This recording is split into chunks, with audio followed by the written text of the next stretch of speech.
Dinner in Hell Band! Oh, what a grand opening. Oh, man. Grand. Killing it. One of the most grand openings you've done in a while. Thank you. Appreciate that. You should be proud of that. Welcome back for another exciting edition of the Dinner in Hell podcast, the show where two amateur historians talk about the atrocious underbelly of history. I am one of your co-hosts, Brad the Impaler, and with me is real deal Ron Maiden. Real deal Holyfield. Me. Yeah, we're gonna hit him with the 1-2 tonight. Atrocious history. Stick and move. Shake and bake. We're going to leave with our ears intact, however. Hopefully. I don't know. The show's pretty intense. Tyson bit off Holyfield's ear. The top of it. Spit it up. Put his ear off.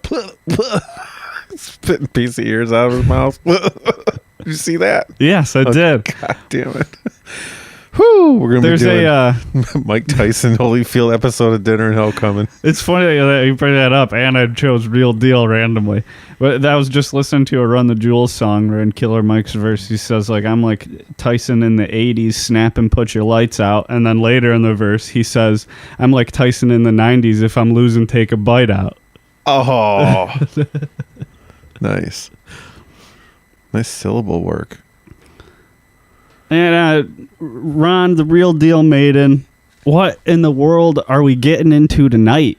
Oh my God. We are getting into some tribal business. Oh. We're getting into some jungle, some New Guinea, some Borneo. Grab your whip, Indiana. We're going to Borneo. Get your hat. This is a pretty wide one, too. Borneo's probably the biggest place, but it's all over. I hate snakes.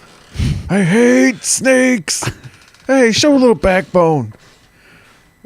I think that was in when he's in the plane. In Anaconda? No. Is that John Voight's character? It's Harrison Ford as Han, Indiana Solo? Indiana Jones. Yeah. I hate running snakes. No, Dad. He's running for the plane that's parked on the water, and the tribe's chasing. He's like, start the plane. He's like, what? He gets in the plane. They're up in there. He's like, what the fuck? There's a python. He's like, what the fuck? He's like, oh, that's Billy. He's like, I hate snakes. Yeah. You'd think he'd have gotten over it by then. Yeah, he's got a big snake issue. Oh, yeah. So we're doing tribal stuff. What exactly are we going to talk about? Headhunters. The audience likes the sound of that. Oh, yeah. Who doesn't want to know all about headhunting? I mean, the name itself just strikes fear. Yeah. Yep. Yeah. Some people use a knife that was built to do a one through. Oh, yeah. We're going to get into some stuff here. There's a bunch of different reasons people did it. It had a bunch of different sort of social impacts. There are all kinds of interesting shit about this once you dig a little bit past the horrifying surface. I mean, yeah, to put it quite bluntly, headhunting is the practice of keeping and almost always preserving somebody's head after one has killed them. Yeah, like you said, Borneo, big time, but the Balkans and Europe, Germany, Britain, we're going back to Mesoamerica here. Don't forget West and Central Africa, too. Now, Borneo's the undisputed king, so we're heading there last. But first off, we'll go to the Americas. Headhunting was definitely a thing on this continent. I mean, we just did a bit on Video Store Rewind, great show, about scalping among the Native American tribes. So that's kind of close, but we're going for the whole head here. The Zapotecs, around 300 BCE, had specific buildings that were just for displaying captured skulls. I mean, that's pretty neat, architecturally speaking. Have this nice, big-ass building to put all your skulls in that you've collected from, your enemy warriors. You know how I've been to Portugal? Yes. I remember, like in the places to go to, there was a place, I think it was called like Capella dos Osos or something like that. Mm-hmm. And it was Chapel of Skulls. Oh, But shit. I don't Yeah, I've think seen it- pictures of it. I don't think it's anything to do with headhunting though. It was just like skulls lining the walls.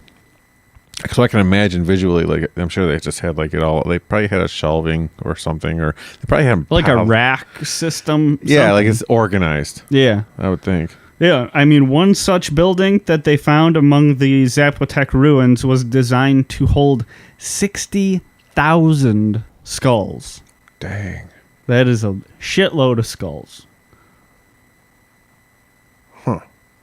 The Zapotecs were not alone among American tribes as far as headhunting went. However, it was also a practice of the Jivaroan tribes of eastern Ecuador and northern Peru. I mean, the purpose for their specific adoption of the practice was to acquire trophies that they called sansas. We call them shrunken heads. But that's what they're making. They're shrinking heads. Now, after killing an enemy, the tribesmen here were very weary of vengeance that the former owner of the dome piece might wreak upon the tribe, and obviously in revenge for removing their head in a real weird way. So after they would kill them, that's why they cut the head off, to stop the that contains the spirit somehow. It resides in the head, but it needs access to the rest of the body to work on its own, I think. Because what they would use them for is to control the spirit. So sort of like imagine the head, after you cut it off, is like the trap from Ghostbusters. Right. And then they just don't want to keep them in a weird little tank. They want to like use them as like supplies for their own magic. Okay. Yeah, that's what was going on here. Like some people would hang them in their huts. Just hang them in there. Keep them hung. Yeah, well, actually, they wouldn't keep them very long. It was like a thing you used up. It was less like a rabbit's foot than it would be like ingredients. They're like shrunken heads were like ingredients to them early on. Yeah. Eventually, because they'd sort of be like, all right, I killed this guy, chopped off his head, did my magic, now I've got his head all shriveled up, and we throw him in this big old pile with all the used up heads. And another thing is, like you mentioned, there's 60,000 skulls. So... Well, that was the Zapotecs. What I'm saying is, like, what I'm getting at is, to make a shrunken head, you had to remove the skulls. So you have two things. You have the skull, and then you have the head that you're about to shrink. Yeah. So you may be wondering at this point in time, what exactly is the process, for making a shrunken head? Who isn't wondering that? Well, let's say, imagine you want a Sansa, right? You need a shrunken head to get your spell happening. You need to get these crops bumping. You need to, make some rain come down. Yeah. So you want to do some magic? You want a shrunken head? Well, I can tell you all about it. You want a bountiful harvest. Yeah. Imagine you're a yam farmer in Nigeria. Yeah, I'll tell you how to get this head shrunk right good so you can have a great time. Okay. So, listen up. This is going to blow your mind, Ron. And you will have the best harvest of all time. I'm telling you. All you have to do is follow these simple instructions. Okay, I'm listening. The procedure is as follows. It's not as hard as you think. So first, and this might be the toughest part, you're going to want to get you a fresh human head. Okay. Now, you can source all those. All right. Look at that. Yeah. You can source those from any free-range human head farm you might know of. We want to keep this ethical. Where did this head come Organic. from? Where did this head come from, Brad? Oh, this came from Head Farms, LLC, right outside of town. But it's perfectly, everything about this is legal. Don't worry. Nothing's illegal going on here. So now that you've got your human head that you want to work with, you're going to want some high quality red seeds. I mean, not any brand will do. I mean, you're going to need top shelf artisan red seeds if you want this head to, really wow the people at your next dinner party. Wow, red seeds. Look how red these seeds are.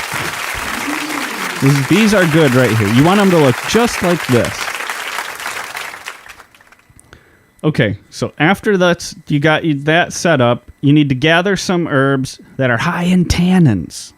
Tannins, that's what they use to make leather, and we want to dry this baby out. So you want high tannin herbs. Okay. Okay, so we've got our high tannin herbs here. We've got our red seeds. We've got our human head. You can smell those tannins. I know, very fresh. Now, what else are we going to want to get going here? Okay, so we're going to need some palm pins. Real sharp, real tiny. Not too smooth, though. They got to be a little coarse. You'll see why later. Okay, so now you've got that. Get yourself your sharp, I mean sharp, flint knife. Now look at this. See how, it's razor sharp on the end, and this is going to pay off if you can get your flint this clean. So make sure that's a must do. Now make an incision starting at the back of the neck, right where you, let's say, harvested the head, right there, going up the back of the skull. Now at that point, you're going to want to use the edge, and be careful when you wrap your finger around the flint. You don't want to cut yourself. Like I said, this baby's sharp. Look at this cut, how this flint knife just cuts right through the scalp. It's like butter. It's amazing. Yeah, so you're going to want to use this to peel all of the flesh off. Okay. Now, once that's done, you lose the skull. Don't need it. Right in the bin. Clunk. Maybe a compost heap, but that could bring trouble later on. You could always sell it on the dark web. But what you want to do next is give it a good boil. No fat. You can't have any fat on the head peel. Now, after that... Good thinking. You take your palm pin and thread, and you tuck those red seeds behind the empty eyelids of your former enemy. Or, when you got it from the farm. And you sew those bad boys shut. You don't want them looking at you with their new seed eyes. It's creepy.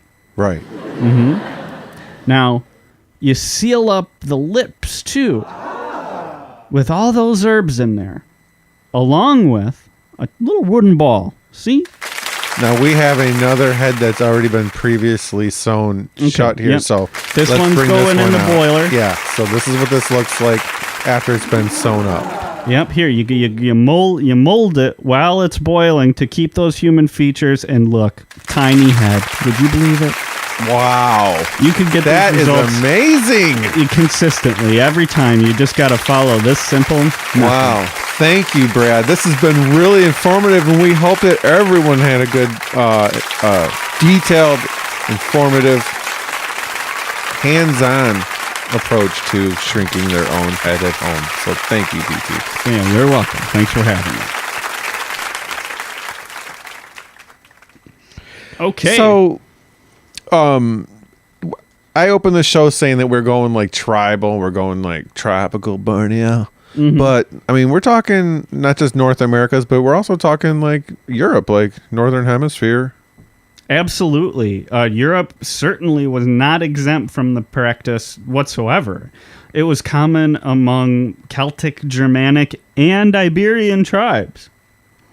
So maybe that chapel is a little bit more steeped in real headhunting history than we may have earlier realized. Shoot, because everyone knows if they're a diehard Dinner in Hell fan, if they're a dinner head, you dinner heads out there.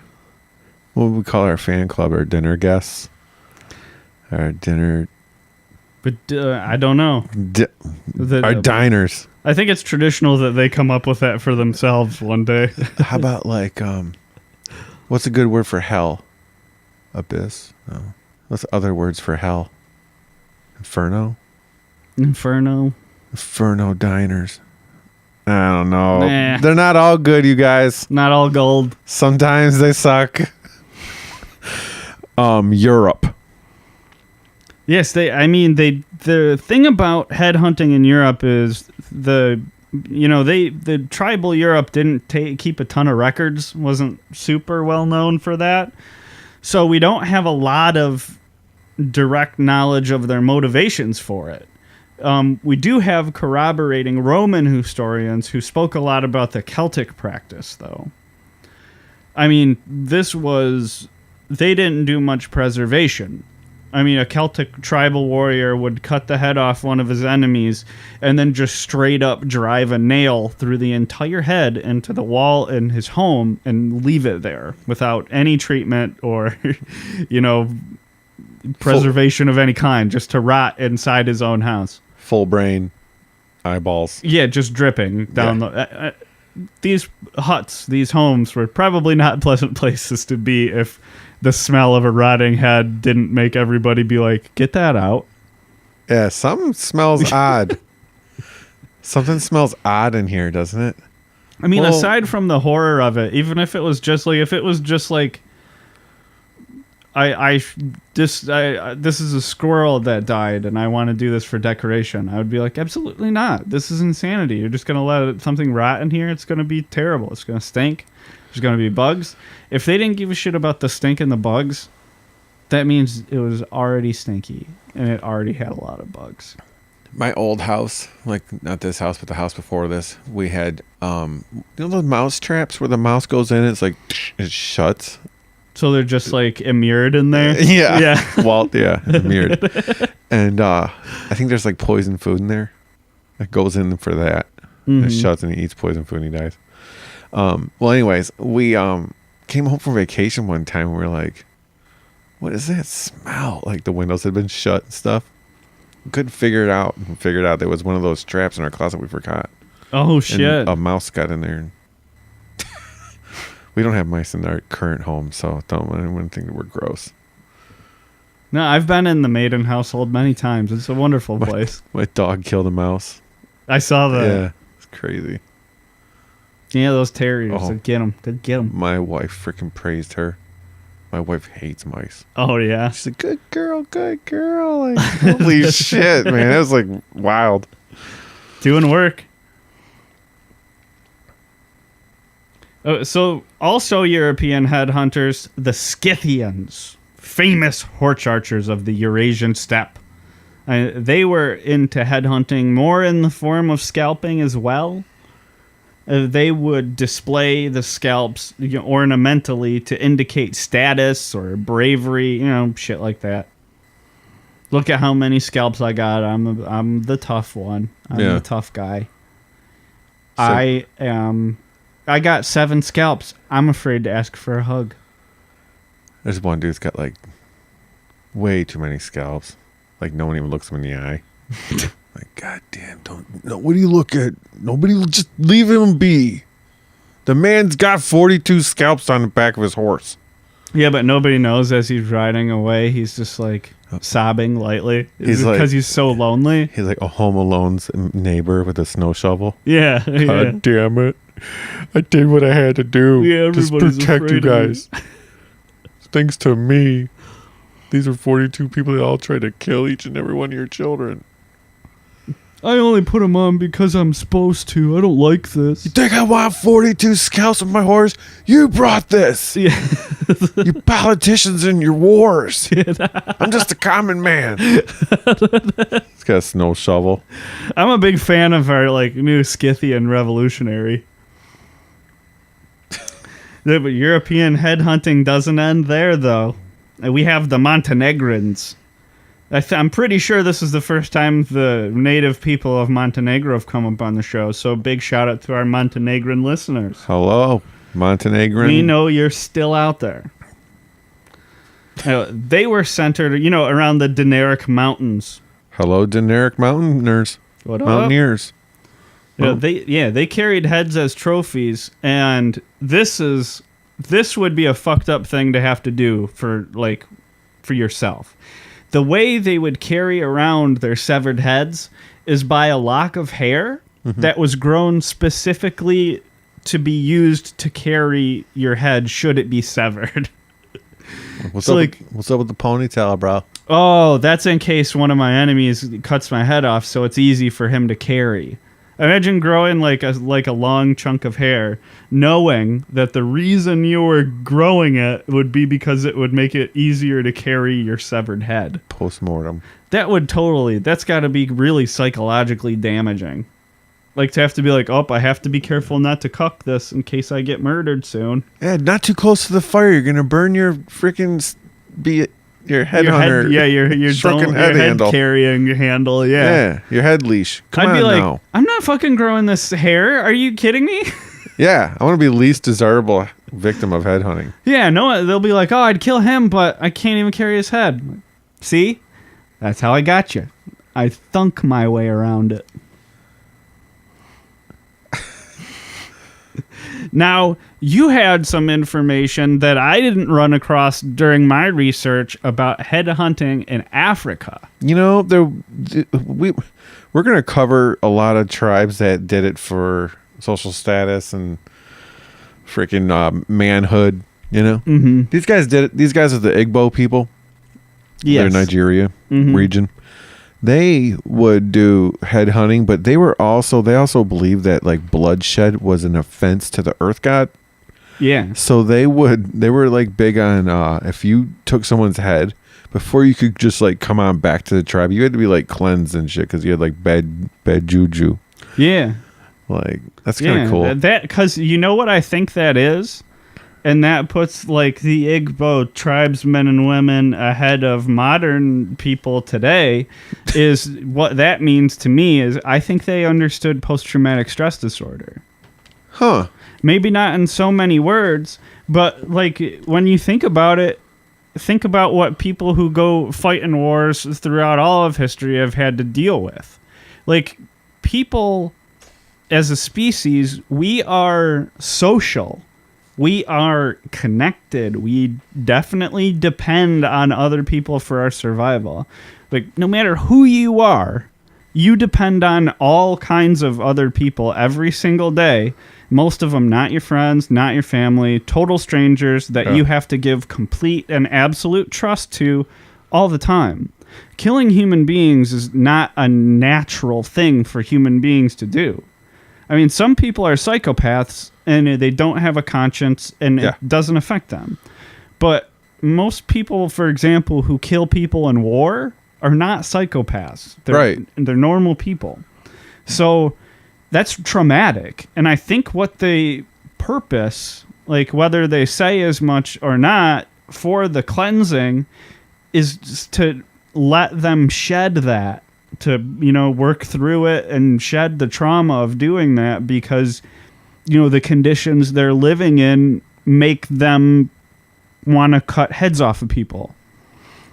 So they need to do that for their other things have caused that, but they still try to mitigate it to, make the effects on the person who has to do that not so bad because a person with PTSD in a tribe is straight up dangerous. I mean, we're talking about smaller groups of people. So, people are going to notice because it's like everybody's around everybody all the time. There's no strangers, I imagine, in an Igbo tribal society. Right. So people would notice that, hey, after they cut these heads off, they come back here and, like, they're fucked up about it. And, like, they can't work right or they're suffering, We got to stop this suffering. And I bet you that cleansing ritual does that. It makes the community healthier, even though they're still committing these, let's be honest, I'm kind of praising them, but they're still cutting people's heads off for no real reason. You said the word conscious earlier, and that was one of the ways they were described as they were like one of the most conscious. They were actually a head hunting tribe with a conscious. And like you said, regular guys go to war. They're not sociopaths or whatever. Yeah. They're just regular guys shooting from like a distance with bullets. Like think about it, the headhunting guy like this, like sure they go to battle and he throws a spear through a guy from like 40 feet. That's different than grabbing him by his hair and cutting his head off with your right hand. Like That's different. So like, yeah, we are talking about, so as far as like, but also from the other side of the token, modern warriors are probably, I mean, in a conventional war anyway, are going to have way more blood on their hands than they would have in an ancient war. I think this is the first time we've talked about Africa. Yeah, we haven't gotten much into Africa. Wow. I blame probably my Eurocentric education. I also blame myself because I should do a lot more to investigate African history. And it's actually a good thing that you're reminding me. Yeah. Yeah, but I mean, you remember when you were in school, like American history fucking starts in 1492. You know what I mean? Like, that's when they start teaching you American history. They don't start before that. And everything's always from the perspective of European historians. You could say, oh, but if other places are tribal, but that ain't even true, because China has had continual written records for way longer than Europe, and I fucking know a little tiny bit about Chinese history. That's it. Yeah. It's funny you mentioned not your lack of like knowledge of all that Chinese history. Headhunting was going on in all around Asia, correct? Yeah, headhunting in Asia. This is the big region. This is going to be a lot of interesting stuff here. It's the real scene. You know what I mean? It's like, yeah, there's probably a punk scene in New York City, and there's also a punk scene in Idaho. But the punk scene in New York City is probably the real one. Yeah. Asia's the real headhunting scene. Okay. Interesting stuff comes out of weird places all the time. Like in the fuck that. I can't think of anything. Why don't we start with Japan? Now, in Japan, it was common for our old friends, the samurai, to collect heads as trophies to present to their generals after battle. Like, look how awesome I am. Promote me, because I just fucking got 14 heads. Yeah, check my duffel bag. Freaking all kinds of heads looking up. We covered the samurai in depth in episode 7, I believe. I like that episode. Samurai Code. It's a pretty good one. Yeah. The samurais are pretty fucked up. We discussed how their katanas were labeled by how many torsos they go through with one swipe. Yeah, you should check out this. Yeah, Suicide or Samurai Code. Yeah, the samurais, once they would give the heads over to their generals, the generals would just put them in a big old pile in the center square of the town that they were in.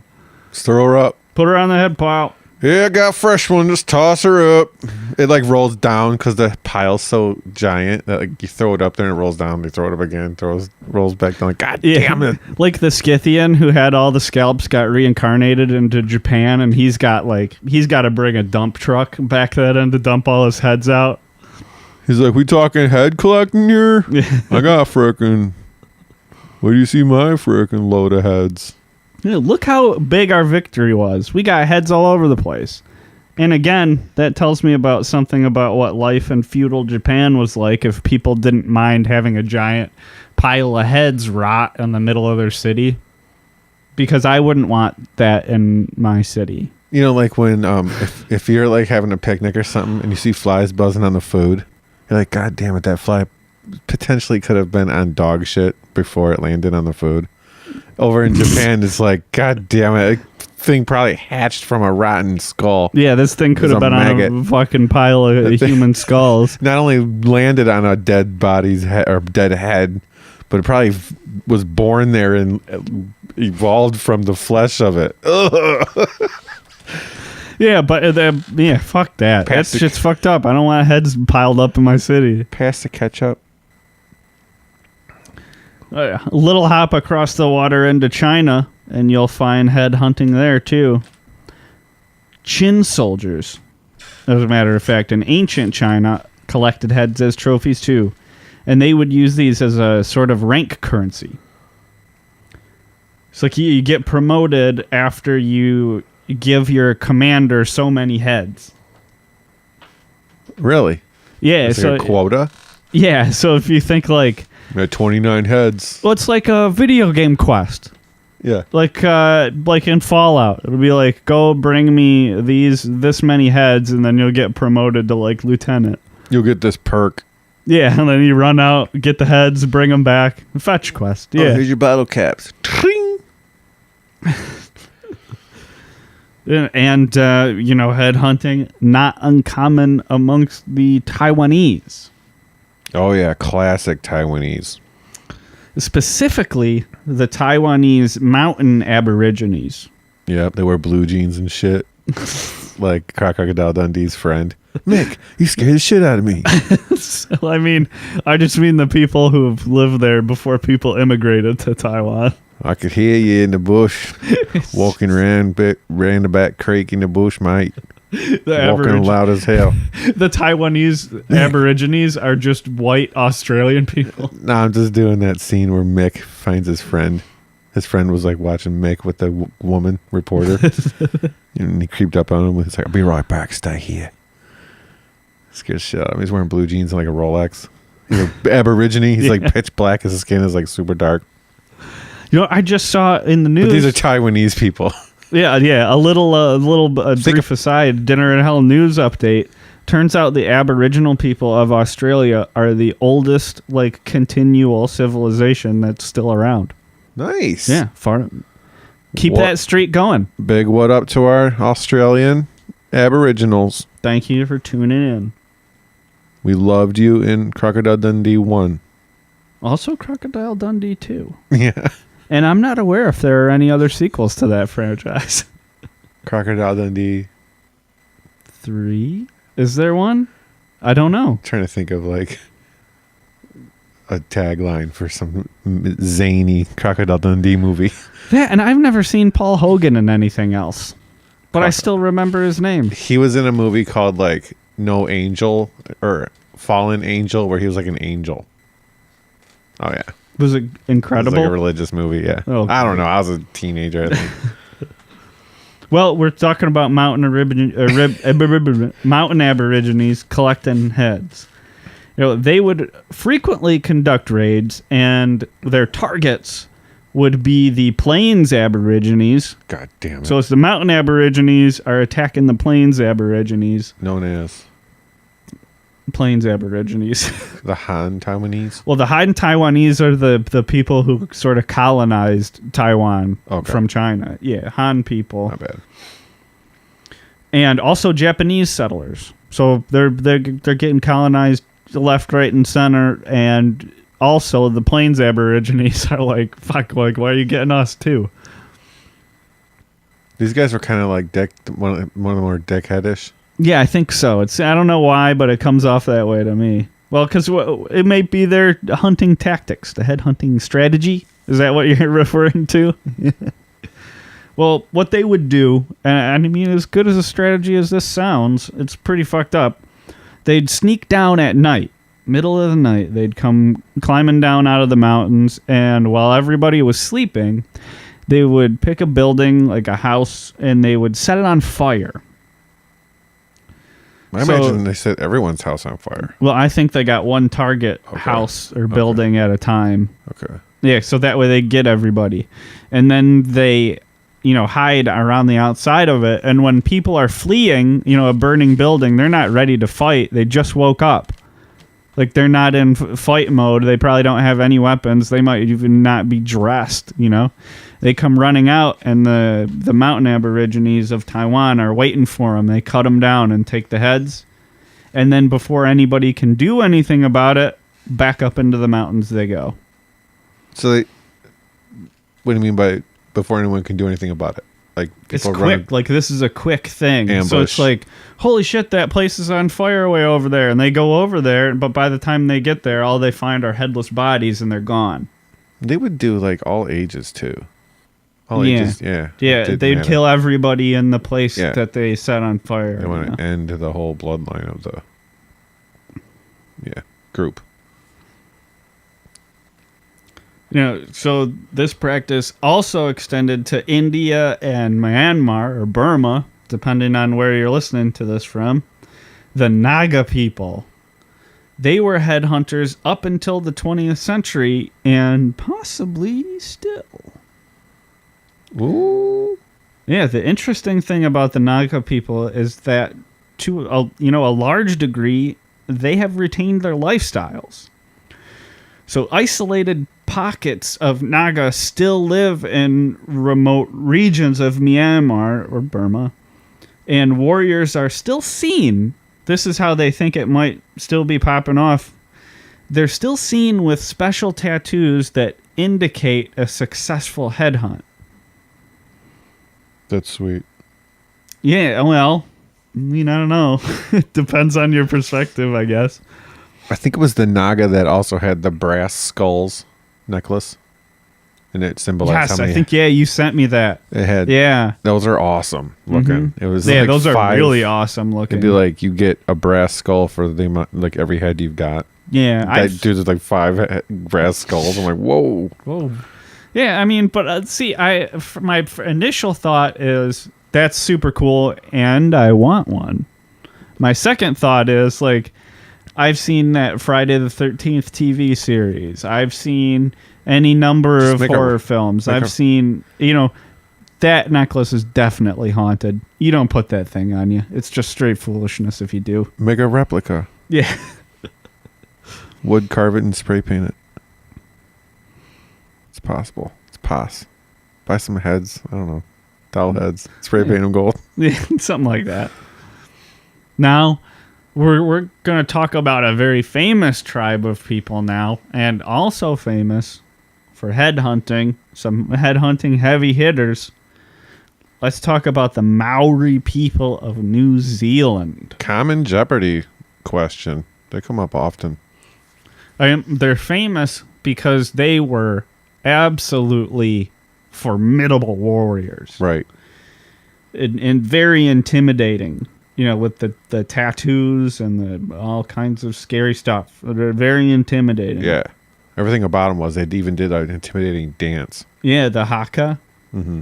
Yeah, if you're curious about the haka, I would go to YouTube and look up their rugby team, their national rugby team, the New Zealand All Blacks doing their haka. It's very impressive. Yeah. I think it's kind of silly. Because they get their eyes all bugging out and their teeth showing. They're like, well, why they're around. why they open their mouths and stick their tongues out, right? Trying to be scary. It's to make sure that if you're standing across the field from them before you battle, that if you lose, they're going to eat you.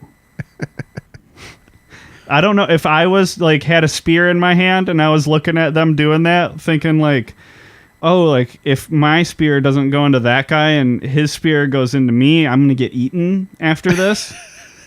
If I'm playing against them in rugby, I'm not afraid of it.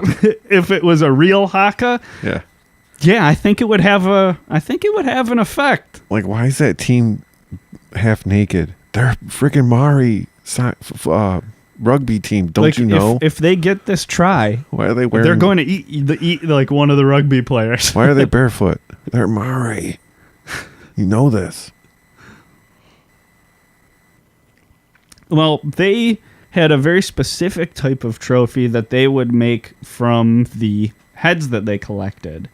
And the big difference with the Amazonian tribes are that they left the skulls in, and they didn't shrink them.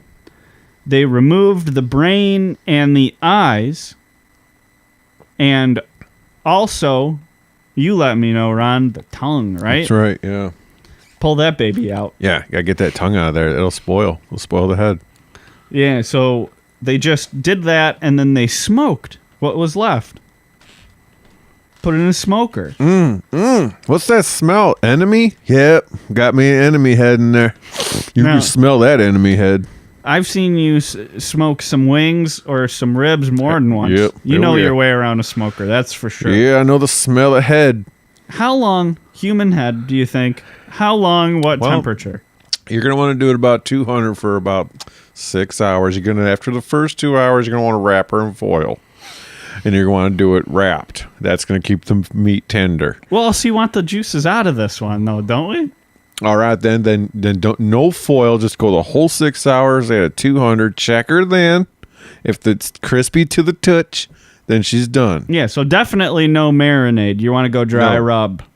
Yeah, if any. Was that Kansas City style, I think? If any at all. You want to go just a dash. Salt to taste. The resulting product was called a mokomokai. I don't know if that's even remotely close to the right pronunciation, but that's the best I can do. Mokomokai. Mokomokai. Mokomokai. I'd rather have a Sansa, like friggin' Sansa. Frickin' Game of Thrones.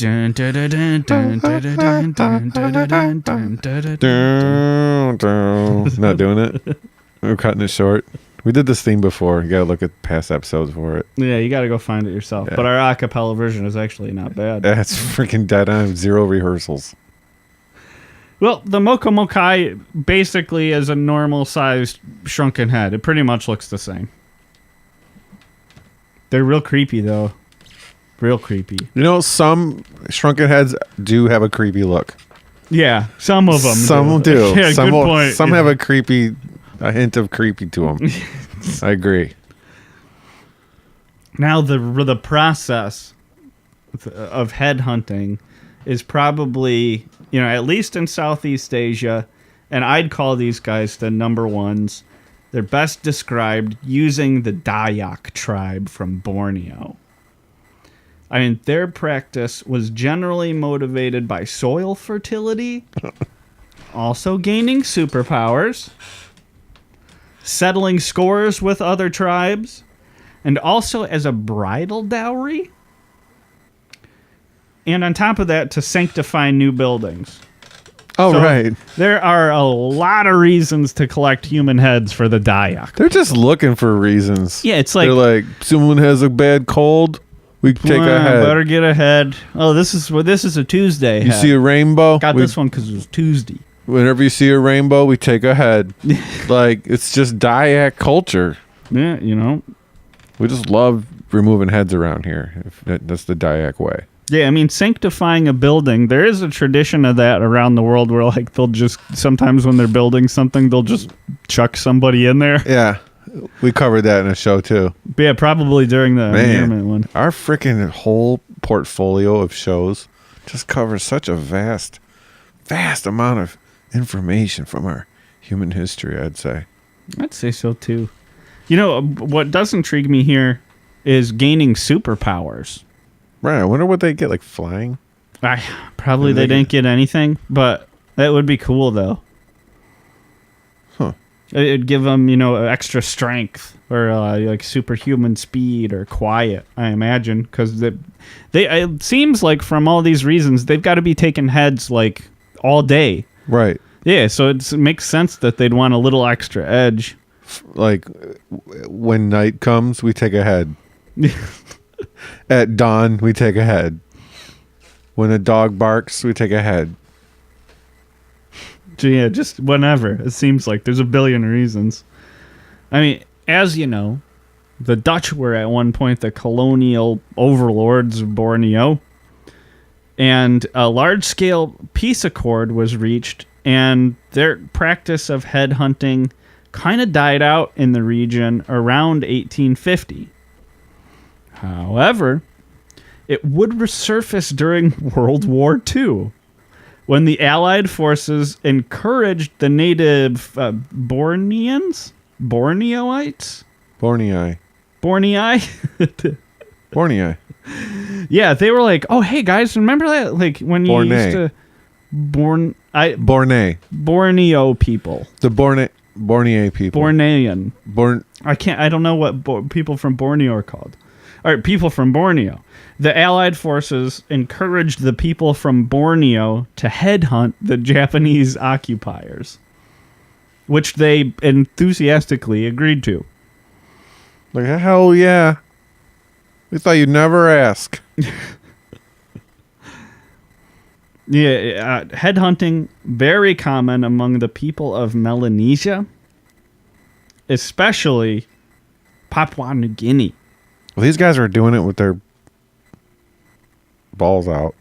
Balls out, heads off. Scrotum exposed tribes. If you look up these tribes, all the men just have their scrotums out on display. It's hot there all the time. I'm pretty sure they keep their member inside like a wooden, like decorative, like tube. So it's like hidden in like a tube, but their balls are full out. It's ridiculous. It probably keeps your dick safe at least. It's like I don't know. I'll probably dump it. Probably like trying to show off. They have like a ridiculously big tube. I was like, yeah. I know you're not filling out that tube. Yeah, please. We've seen you. Yeah. I was cold. I just got out of the pool. I was fishing. God damn it. You know, there's a tribe in Papua New Guinea, just to show how like not everybody was into this, and not all Papua New Guineans were into this. Because the Irian Jaya, I mean, these people are still around. They live in tree houses. And don't think of like your childhood tree, you know, back in the backyard. Some of these babies are 130 feet tall. Wow. Yeah, to protect themselves from, you know, their more warlike, headhuntery neighboring tribal communities. They probably had a bell at the top of the ladder. If it starts ringing, that means someone's coming up the ladder. But you just cut the tree down. Come on down, you son of a bitch. I know you're up there. The enemy. Yeah, look these up when you get a chance on like Google Images. They're fucking terrifying. They are on the tiniest, spindliest, tallest trees I have ever seen. And like the ladders, like they look like it's made of reeds. I would never ever get in one of these in my life, and I'm not even that afraid of heights. But these things look terrifying. Yeah. They do look like otherworldly too, though. They're super cool. I don't know how the fuck they build these things. Yeah. Think how fit they are. They climb up those ladders every night. Or like imagine it's like you climb up 130 feet of rickety ladder to get to this house that looks like a stiff wind would bring it down. And you're like, did I lock my car? Then you got to climb all the way back down. I mean, they don't have cars. They're living in tree houses. Imagine you're But you know what I mean. Or like you forget something. Imagine you're asleep. And like there's like a storm, which I'm sure tropical areas have storms like every day, like clouds roll through. Yeah. Like you feel like the tree swaying at night while you're sleeping. Like, whoa, what the? Don't worry, I know it's your first time here, but this is common. The tree's gonna sway a bit. Yeah, all the skyscrapers sway a bit. Yeah, this tree is gonna sway, so get used to. You want something for your motion sickness, son? That's my tribal leader. I can dig it. Now, some famous people have had, you know, encounters with headhunting. Famous people you would know. Or not. You may have heard the name. Well, I didn't know this person. oh, Jack London? Oh, Jack London. I've heard of him. He's an author. Yeah, right. Or White like Fang. White Fang, Yeah. Call of the Wild. Shit like What is Call of the Wild? Correct. Yeah. You have control of the board. I think the only book I've ever read that's from the point of view of an animal. I've only seen the like movie or whatever. It's way faster than reading the whole book. Just sit and watch it. Life hack. Yeah, it's pretty sweet. Well, so he was an adventure junkie, and he was sailing through Micronesia in 1905, and his ship was attacked by Malaitan headhunters. In revenge, of course, because his ship, among others, were impressing, or, I mean, more or less enslaving the local Malaita people to work on plantations. He's just hitching a ride on this ship. Yeah, he went for adventure, for fun. He's like, can I get on this ship and They're cruise like, with you guys? Like, sure, we yeah, got it's slaves, like- though. I don't know, it's fucking 1905. What is it? It's like 20 fucking, probably like $5 to go around the world. Dude's writing about wolves in Alaska, and he's also like on a slave ship with slaves in it. Yeah, in Micronesia. Freaking Jack London, man. You got some life choices. I don't know, Jack. Jack Lemmon. Jack London. Yeah, Jack London. I don't know. But the question is decision making. Yeah, they were able to repel the attack, though, and he got out of there. However, They recognized him. They all had spears. They're like, no, wait, no. hold up, hold your fire. Hold your fire. books. We love you, Jack London. Holy shit. We love your White stuff. Fang changed my world. Oh my God, Call of the Wild. That's so good. I'm not even mad about being forced to work on this plantation anymore. That slave that's your business. I understand you're just hitching a ride. Carry on. You know, 1905, you think that might be the most recent run-in with Headhunters? Hell no. No. 1961, Michael Rockefeller. Michael Rockefeller, the son of 41st U.S. Vice President Nelson Rockefeller, who was, at the time of these events in this story, then governor of New York. Big shit. Yeah, and he was Michael Rockefeller, also the grandson of one-time richest man in America, J.D. Rockefeller. Also, richest man in the world, people would saying too. This guy's the grandson of the richest man in the world. Yeah, rich motherfucker, you know. And, of course, because that means that he never had to work a day in his life. At age 23, he was on an excursion to Papua New Guinea in search of primitive art to bring home to his father's newly opened Museum of Primitive Art in Manhattan. He was trying to like earn his inheritance of this fortune. Like they're just gonna, no, we're not just gonna give you it, Michael. Yeah. Well, what do I gotta do? Well, just your father did open that museum, Michael. You could go get him some artifacts. Okay. Get in your boat. Get in your whatever ship. Mother, I don't think I should have to go to Micronesia just to get some artifacts for Daddy's museum. It's hot and sticky. I have things to do. I have functions to attend to. Next thing you know, my head will be in a basket. Who will beat the servants if I leave? There's rumors of headhunters. Oh, Michael, it's safe. Very well, Mother. I shall attend to it. That's how I imagine a Rockefeller talks. I don't know. What do you think? I know going in because he was considered to be nice, like a nicer guy. Like he wasn't. Like there's reports of him being like totally nice. So Yeah, but he's still he probably sounded like a pompous dick. that. Like, Very good job, by the way. well, But there's reports that he was arrogant too.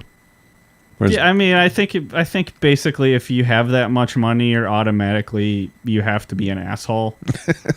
Because like otherwise, you just couldn't keep that much money. well, you got Will Smith's kid's pretty cool. He seems like he really has it together. Jaden, yeah. I mean, if you ever want to just feel terrible about yourself and like how your head's in the clouds, you want to see somebody really put together what it looks like, go hit Jaden Smith's Twitter feed. He will put you in your goddamn place. He tells it how it is. Yeah. Yeah, there's just no two ways about that. You want the straight shit? You're plugging Jaden Smith's Twitter on our show. What's he done for us? Fuck Jaden Smith. Well, after he hears this, he's going to retweet it. All right. Yeah, I mean, he doesn't know we know he exists, but now he does. Yeah.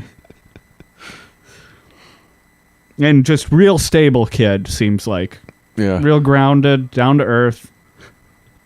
Give me like what are you getting at? Like I don't know what you mean. Are you complimenting him or are you saying he says crazy shit? I'm being satirical because he says bizarre things that make no sense. Yeah. Like a pseudo intellectual word soup. Yeah. But it's very funny though to me. Right. Rich people are weird. So Michael Rockefeller. Before he goes, the Dutch government like assured them, the Dutch owned or like governed New Guinea or whatever. They assured the family like, oh, there's no headhunting. It's safe now. It's been like that for years. Like we're totally chill over here now. Yeah, that doesn't happen anymore. Feel free to explore all you want, son. On his way, in his travels. Yep. What kind of boat was it? A catamaran? Catamaran. That's a type of sailboat. It's got like the two boats side by side connected by a center like lodging. Yes, I believe so. Yeah. I have some sailing knowledge, not a ton, but I do think that is a catamaran. So his catamaran began to fill with water, so he's forced to swim ashore. Yeah, it's sinking. So He had to swim for a long fucking time to get to shore, too. it's like 18 hours this dude just would have had to have swam. Yeah, that's a long time to be swimming through the ocean. Like, battling, like, the tides and different currents and shit. Reef. Yeah, damn. That would have been a long-ass day. Now, the thing is when he got through the Arafura Sea and he finally found, the island and was able to, get up on the beach, when he climbed out, he was immediately stabbed by a 10-foot pole. He was greeted by tribe waiting for him on the shore. They saw him swimming up. So Yep, he's and like, he's I'm going oh, hell yeah, like, I made help it is here. Yeah, I'm good now. I'm like, people are here. That means there's clean water, there's food, I'm saved. Once they find out who my dad is, everything's going to be okay. He can buy anything. Yeah, well, as soon as he got out of the water, yeah. Well, he was speared before he was out of the water. I like to think he at least had a chance to stand up. Like, whoo, like, guys. Yeah, at least 1 Stretched minute, out. like 1 second of relief first. He's like wringing out his t-shirt. Shh, give me a second here. Then all of a sudden, spear hits him. Zoop. So they killed his ass at least. Yeah, like immediately. So at least it doesn't seem like he suffered too much. But search parties, they found no evidence of him drowning anyway. But that's... The Dutch maintain that he drowned, but Yeah. he got headhunted. Yeah. For like sure. the Dutch are like, oh no. He must have drowned. But they had no freaking evidence. Yeah, because they know what they said. They said it, that the headhunting doesn't happen. But it was widely circled. Like, the tale was circulated amongst the villagers and also missionaries of what had happened, his true death. Yeah. And so what that was is that his head was removed and his bones were distributed throughout the village and used to sharpen weapons with. That's messed up. Yeah, a village. I got dibs on that freaking white man's femur. Yeah. Get my blade sharpened up real good. That's your headhunter, folk. I think that is a dead-on Papua New Guinean accent. Like, he spits. Got trying. Yeah, so a villager had claimed his child-sized head, in quotation marks, to hang up in his hut. Was Rockefeller a little guy, maybe? No, I think his head was shrunk. And was just hanging in the dude's freaking house. Yeah, I mean, composed of, according to custom, His hut. yeah, over an open fire. He was Rest of him gets burnt up. disposed over an open fire. They had an actual ceremony to kill this dude. Like the whole tribe got a piece. Mm-hmm. A little bit of meat. Right? I don't know if they did that, but I read that his evidence was hungrily consumed. oof. So I'm thinking it was eaten. Yep. Hungrily consumed by the fire. Yeah, I thought maybe it was consumed by the fire and it was less bad, but nope, it was consumed by other people. Thinking it was like Thanksgiving thanks to Michael Rockefeller.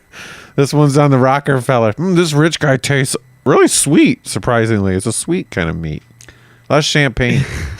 Champagne fed. Yeah, and Caviar fed. like lots of people, if you talk to them, or if it's somehow like the Donner Party or like the rugby team that when the plane crash comes up, and you hear people say like, "Oh, I could never do that. I could never eat like another person." Fucking yes, you could. You liar. Like I guarantee you will get hungry enough to eat another person. Guarantee it. Yeah, I could eat any meat, human. If I had to, I'd be eating human for sure. Yeah, I mean, you probably already have unwittingly, like bite a hangnail or something. You've eaten human flesh. Oh yeah, Yeah, your own, but still, technically speaking, yeah. cannibalized. The little skin at the end, the corner of your fingernail. I'll chew that shit off. Oh, yeah. I'm not sure I swallow it, though. I think I spit it somewhere. Yeah, I do eat it. But I bet you do on accident sometimes. It's so gross. Or like, you know, I have a bad habit of chewing on like right on the corner of my lip on the inside of my mouth. I chew on it. Me too. Yeah. I bet you that. Oh my God, both cheeks of mine are shredded. I do it all the time. Yeah, that's eating human flesh. Cannibalism. I love human flesh, turns out. Man. But there was something going on like shady about this whole Dutch telling Like the the Rockefellers cover-up? it was safe. Prior to, in 1958, there was a Dutch official, Max Lepre. He went there trying to get these two different tribes to stop fighting. He's like, dude, he's trying to work it out. Chill out. Right. Yeah, we're all sick of this. I mean, you don't even realize that we're caught in the middle. You're not just hurting each other, you're hurting us too. We, the Dutch, your colonial oppressors, have feelings. This is for your own best interest. When he arrived there, he was greeted by tribesmen with bows and spears, and they broke out into a war dance, probably like those Maori. Yeah, that sounds hostile. And they broke out into a fight. Ended up with the freaking Dutch official left 5 dead. And they considered the matter over, like headhunting over. Well, I don't know what gave him that. What gave him that impression? I'm going to consider the matter closed, okay? Go back and tell my bosses there's no more headhunting. Ooh, that sounds like a dangerous claim to make. So this whole time, these freaking, after he leaves, like the remaining tribe members that were there, you know, and like had to see their friends die, they were like, oh my God, the next freaking white man that comes ashore, I got a spear for that mother effer. Like, stop it. Don't talk like that. And like, sure as shit, Michael Rockefeller comes swimming up. Hey guys. What? And he's like, dude's got a spear. Like, no. They already saw it coming like that. He said he's going to do it and he did it. He said he was going to spear the next white man and he did it. He's a go-getter. You can take him at his word. That's for sure. He sets goals and he freaking makes them happen. Yeah. Hell of a spear thrower. Yeah, so the Dutch just, conveniently forgot to mention this incident to the family before they sent him there. Yeah. Could have been a setup. Yeah, I was wondering, like, what if they're like, they knew, like, yeah, send him there. We'll show them. Yeah, like maybe there's some Dutch company that competed with the Rockefeller family businesses. They pulled some strings. Or like maybe the Dutch were visiting and like Michael Rockefeller like hit on the one guy's daughter. Like, too hard. Like, could have been personal. Like, God damn it. Show him. You should go check out New Guinea. And boom. Safe. He got all ate up. So that's headhunting, huh? Headhunting and shrunken head making. Damn, headhunting. That shit's fucked up. Thank you so much to the band. This freaking audience. Oh, that's incredible. Thank you so much for listening. Thank you to the Headhunters. Yeah, way to do this so we got something to talk about. If you out there have any ideas for anything that you'd like to hear us cover, please let us know. You can get at us on Twitter. We are at Dinner in Hell Pod. You can email us at dinnerandhellpodcast@gmail.com. We are on Facebook, SoundCloud, YouTube, fucking all kinds of weird podcast apps, Stage Fright. We're on all that shit. Just look for us. We're there. Please don't forget to rate and subscribe on iTunes. Call your cable provider and demand Dinner in Hell podcast be on one of their networks. Yeah, email your congressmen. Force them to have a public hearing and play all of our episodes as like their filibuster. Hell of a show. Thank you and good night.